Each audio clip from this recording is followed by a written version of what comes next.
Imagina crecer en un hogar donde la religión no es refugio, sino condena, donde cada palabra de tu madre no es cariño, sino un látigo que marca el alma. Ese fue el mundo de Edward Theodore Jane, nacido el 27 de agosto de 1906 en La Cruz, Wisconsin. Su padre, George Jane, era un hombre alcohólico, débil, incapaz de proveer a la familia. En cambio, su madre, Augusta Jane, era todo lo contrario, dominante, fanática religiosa y obsesionada con la idea de que el mundo estaba corrompido por la inmoralidad y la lujuria. Para Augusta, las mujeres, excepto ella misma, eran instrumentos del diablo, pecadoras, condenadas al infierno. Ed y su hermano Henry crecieron bajo este ambiente enfermizo, aislados del mundo exterior. No tenían amigos, no salían y la escuela no era un refugio, sino un lugar donde Ed sufría burlas por ser tímido,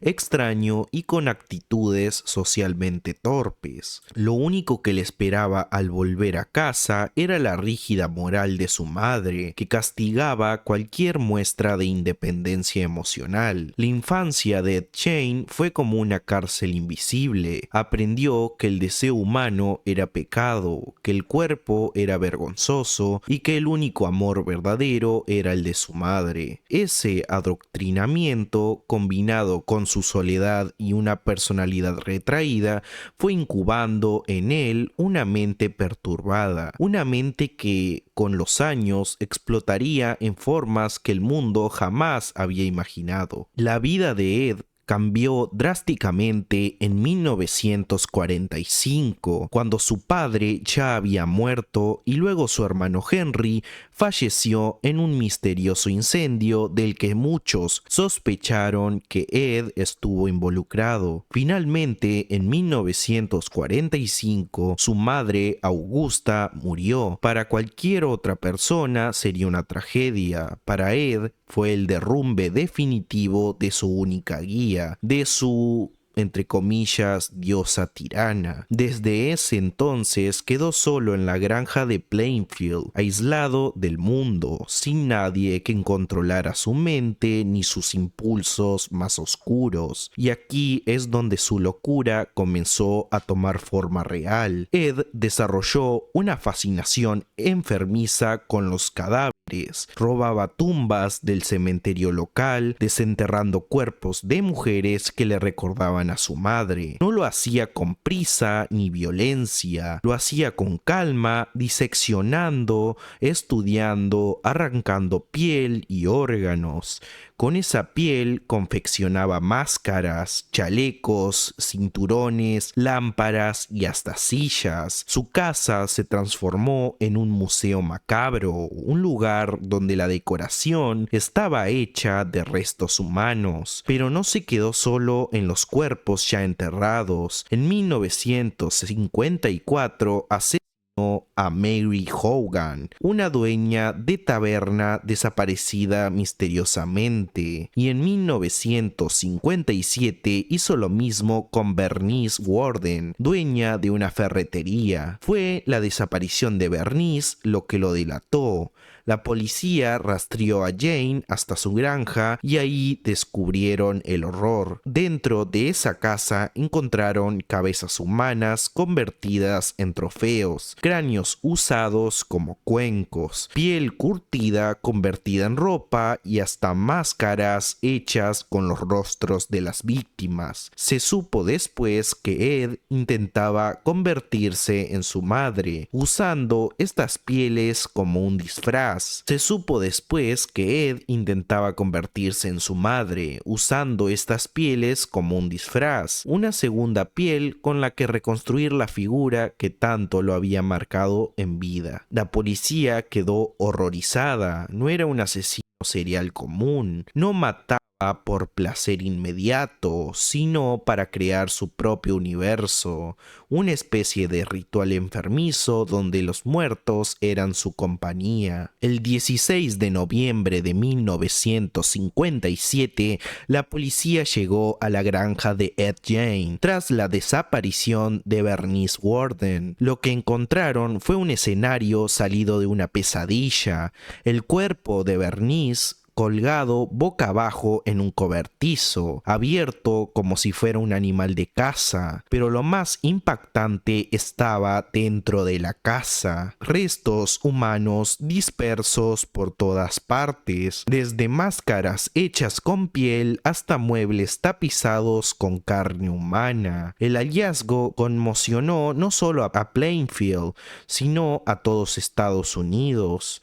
La granja de Jane fue bautizada por la prensa como la Casa del Horror, y su caso inspiraría décadas más tarde a personajes icónicos del cine como Leatherface de la Masacre de Texas, o también como a Norman Bates de Psicosis o a Buffalo Bill de El Silencio de los Inocentes. Tras su arresto, Ed no mostró resistencia ni una actitud violenta. Parecía más confundido que malvado, como si no comprendiera la magnitud de lo que había hecho. Durante los interrogatorios confesó sus robos de tumbas, sus crímenes y la manera en que utilizaba la piel y los huesos. Sin embargo, su tono era frío, casi ingenuo, como si hablara de un pasatiempo. En 1957 fue declarado incompetente mentalmente para enfrentar un juicio y fue internado en hospitales psiquiátricos de máxima seguridad. Allí permaneció gran parte de su vida, diagnosticado con esquizofrenia y psicosis. En 1968, tras ser sometido a tratamiento,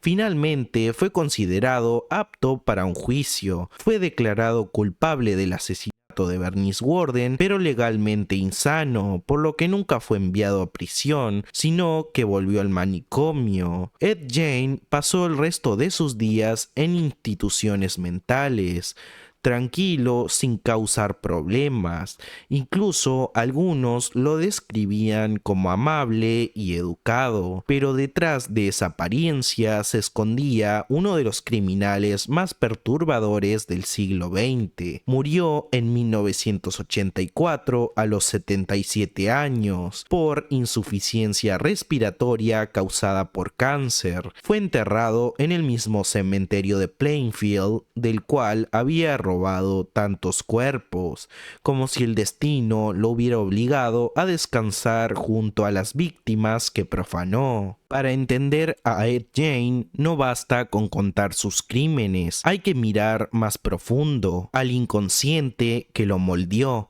Desde una mirada psicoanalítica, Ed es el producto de una madre opresiva y castrante, cuya sombra se extendió incluso después de muerta. La madre de Jane le inculcó la idea de que el deseo era pecado, que las mujeres eran el mal encarnado y que solo ella era pura. En psicoanálisis, esta figura puede leerse como una madre fálica, dominante, que no le permite la separación del hijo. Ed nunca logró cortar el cordón simbólico con ella, quedó fijado a su figura, infantilizado y dependiente, incapaz de construir su propia identidad. Cuando ella murió, Ed quedó en un vacío insoportable. La pérdida de su madre no fue solo la muerte de una persona, sino la desaparición de su único sostén psíquico. Para llenar ese vacío, intentó literalmente reconstruirla, desenterrando cuerpos, arrancando pieles y fabricando un disfraz con el que pudiera convertirse en ella. En términos psicoanalíticos, es una regresión extrema al deseo de fusión con la madre, una incapacidad de asumir la falta y la pérdida. El uso de la piel humana tiene un simbolismo profundo.